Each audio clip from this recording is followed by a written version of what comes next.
Okay,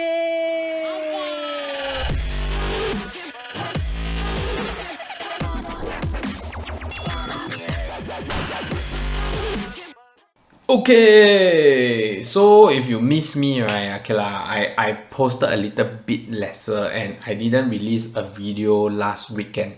I released it on a weekday. Why did I release it? Because I realized that the 15 months ruling actually applies to overseas properties also.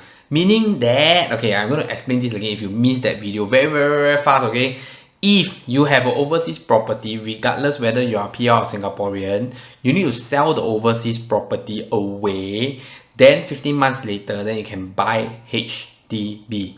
Previously, people that own private property like PR, right, they can buy and sell their overseas property away 6 months later after they buy and provide the proof at the branch office or the town council. But now cannot. They have to sell away 15 months, then later, then they can buy private property. Is it a big thing? It's a big thing. Will the government check? I don't know. But you need to sumpah, you need to declare, okay? So if I see a lot of comments, if you want to break the law, you want to test the system, then go ahead lah. I mean, this is your choice. If you get caught, then you have to bear the consequences lah. You know, it's same as those people, right, that buy house, then MOP, then for 5 years never stay. You know, the government also will go and check and correct. Then you say how to catch, same thing lah. What you want to do, don't kena caught. Okay, so this week, right, before I go to the main topic that I want to talk about today, right, is that actually there is a lot of hoo-ha happening in the financial market. So if you follow the financial market properly, there is a lot of things that is happening. Before I continue, I need to switch on my aircon first. Too excited to do this video, haven't switched on my aircon. Okay, so after I switch on my aircon, right, I'm going to explain to you what has happened. And actually, I'm not going to talk about it. I'm just going to share with you if you don't know what has happened. Then first, there's a bank failure like Silicon Valley Bank. What happened is they put most of their money into something like a fixed D, I would say like a government bonds, and they cannot withdraw it out now. So when people want to withdraw money out from the bank, right, the bank doesn't have enough money to give to people. So is it a big thing? To me, I don't think it's a big thing lah. Why I don't think it's a big thing is that it's not that they got no money, it's just that they buy the wrong product and they got locked in. It's like today I buy something from Abeng, then I tell Abeng 5 years later you keep from me, okay, then you're going to give me back 1.7% interest. Then I take the money to go and buy that product from Abeng, but actually the money belongs to Alian. Then now Alian want the money back. I say, Alian, can you wait or not? Because I just buy the money, I just put the money with Abeng for 3 years. Can you wait or not? Alian said cannot. Then I'm in trouble. I need to bankrupt. Understand or not? Okay, so this is just a very stupid explanation lah. Please pardon me. I'm not here to explain to you financial things lah. Okay, I'm not Kevin Learn investing. Okay, no, just kidding. Okay, so basically, this is what happened, and there's a lot of banks that are in trouble. I think there's another one. I think what Silvergate lah, then what Signature New York or whatever. Then also later on we have some fear in banking system. Then we have Credit Suisse. Okay. However, according to the latest news, Silicon Valley, all the depositors, you can take your money back. The government is going to bail them out. Then for Credit Suisse, UBS, which is the biggest bank in Switzerland, which I don't know, is it considered that the government is going to buy Credit Suisse? It's the same thing. The UBS is going to buy Credit Suisse. So is it a big problem? I don't know. Seriously, I don't know. But there's a lot of things happening in the last 1 week plus, and I don't want to make any comments because I feel that this is just the beginning of everything. So is there more to come? Is this a big thing? I don't know. But let's talk about the Singapore property market.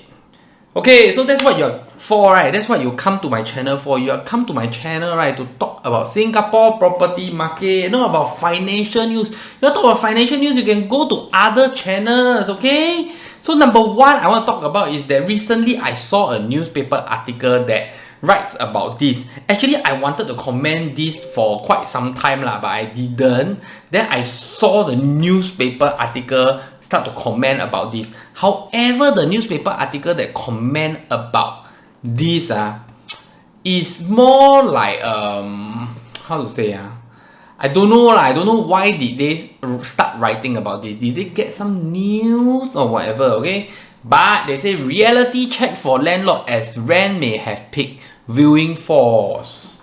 Okay, so this is the effect, right, of more and more new launchers taking their keys for 2023.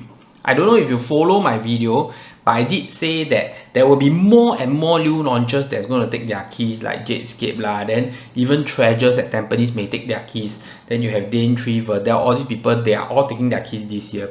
There is a lot of supply from our 2018, 2019 new launch that will take key this year. So if you are a tenant and you feel that the rental price is too high, it may be because of the place that you want to rent. If you look around and you go to all these places that has a lot of new launches that's taking keys, you realize that the rental price is not too bad. And also, if you look at it carefully, yes, I have to agree that there is many landlords that want the skyrocket price. Okay, in every property cycle, when the property is going up, there's always one guy that want higher than the high. It's very normal, guys. This is why there's always a high, because there's always one guy that want higher than the high. So if this guy managed to get the high, the next guy will want higher than the high, then his high, then high, then you'll go high forever. But the market turns. How the market turns is when this guy want high, he cannot get. This guy want high, he cannot get. So one of the guys decided that, hey, I don't want to fight for high anymore. Let's fight for norm. Then he managed to rent out, managed to rent out. So eventually everybody will go to the norm as long as there's no tenant that will go for the high. So how will the market price go down? Why will I talk about this? Then let's explain first. Market price go down when somebody want the high, then he cannot sell. He go for norm. Norm also cannot sell. Then he has to go for a little bit lower than norm. Then the next transaction, the next seller will say, oh, this guy actually went below the highest point. So he will also try again. Norm, no one buy. Go lower, sell. Then go lower, go lower. That is how the price will start to drop. Okay. So why am I saying this? Okay. Okay. Anyway, yeah. Let's slowly go to it. Okay. First of all, I want to share with you is that the newspaper will tell you the viewing has dropped for rental. I also want to tell you that viewing has dropped for sale. If today you go to the market, you go to the Singapore property resale market, you will realize that there is many. Okay, let's explain it in the private property and HDB. Okay, in HDB, I have this thing that I need to say is that as of now, you still see a healthy supply that is selling. Do you see demand? Yes. Very high demand? Not really. Do you see a strong demand, serious demand? Yes. So if you don't have a lot of viewings in the HDB market, it's normal. But you will realize that the viewings that you have are most likely, high chance, is a serious buyer. This is the market for now. I feel that towards June and the end of the year, there will be less and less people wanting to sell, and less people wanting to buy. So I feel that the volume will kind of shrink. Don't ask me why. There's many reasons that I am experiencing, and I know why, and I assume that I may be a little bit correct here and there. But I feel that in this whole year, supply and demand both is low. The market has shrunk, and the 15 months wait-out period cooling measure effect is actually very big and is taking effect. Why do I say so? Because today in the private property market, you will realize that there is many big units for sale. Normally, you will realize that the listings that are selling are all the big units. You want to find one bedder, two bedder, one bedder still have lah, but you want to find two bedder or the three bedder, the smaller ones around 1,000 over square feet, you cannot find. You will see a lot of 1,000, 2,000, 3,000, 4 square feet, and the more expensive one. So I categorize them as the upper range and the lower range private property. I'm not saying that they are like, this is the premium one which is more expensive, this is the cheaper one. No, means in the same development, there is big units and small units. So the bigger units like the 4 bedder, 5 bedder, they are having difficulty selling. But you realize that the smaller units, right, there is not much supply in the market today. And I have to tell you that continuously for the next few months, you will see lesser and lesser people selling in the market. I feel that the effect of the property market this year is bigger than what I have expected. I feel as of now, I feel that the market is shrinking. Maybe because of more uncertainty coming out, like bank failure, interest rate situation, and a lot of noise in the financial market, as well as the war not improving. People are starting to be more and more careful.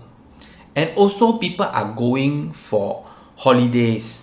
You realize that nowadays school holidays really don't have viewing one. So we just passed our last school holiday and you realize that the amount of viewing in school holidays are really very, very low. So I feel that the overall market effect is taking place. Is definitely much slower than last year and the year before. Will prices drop? I feel that we are still at the verge or the edge of it. Whether it will drop or not, it will depend on the performance of the next few months. And if you really take note in the new launch market, the new launch sales are also not fantastic. There are products that are selling at really very, very high price. There are products that are selling at very, very, very low price. There are products that is not good to buy, and it's very obvious that they are not doing well. I see a new launch sale ranging at around 30-40% in launch, which is very different from the last 2 years. So in my next video, or maybe in the members video, I will come up with more investment videos to teach you how to invest correctly in new launch and resale. Because I feel that these are very critical moments of decision. To be frank, if you make a wrong decision this year, that decision is going to haunt you for the next 6 to 10 years. Because we are going for another cycle, another property cycle. If you get my hint, hit the like button, subscribe button. I see you in the next episode, and bye bye.